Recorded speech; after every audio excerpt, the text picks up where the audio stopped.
¿Qué onda, mi brother? ¿Cómo estás? Mira, como tal, el fusible en sí, ¿qué pasa si yo lo quito y lo conecto directo?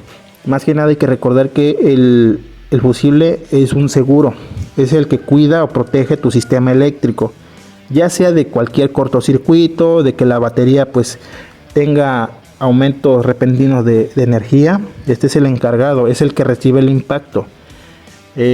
Supongamos, si tú le quitas esto y tu batería está dañada, obviamente como no tiene esta protección, lo que va a hacer es dañar ya sea tu cableado, la misma batería o cualquier foco o cualquier cosa que le hayas puesto.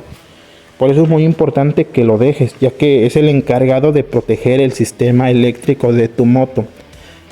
Cuando una moto está fallando, ya sea de la batería o del cableado o del CDI, y hay un aumento repentino de energía, el que recibe el impacto es esto. Obviamente se quema y es inservible. ¿Por qué? Porque es solamente de un solo uso.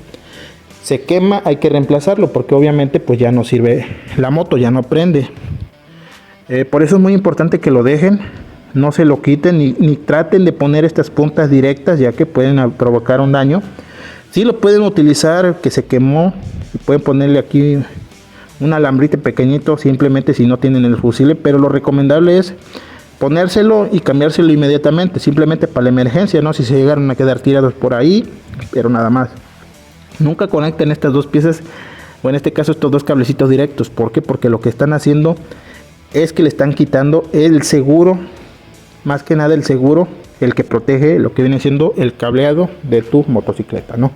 Pero nada, mi brother, espero que la información te sirva y como te digo, evita quitarle el fusible, ya que es el encargado de proteger tu sistema eléctrico.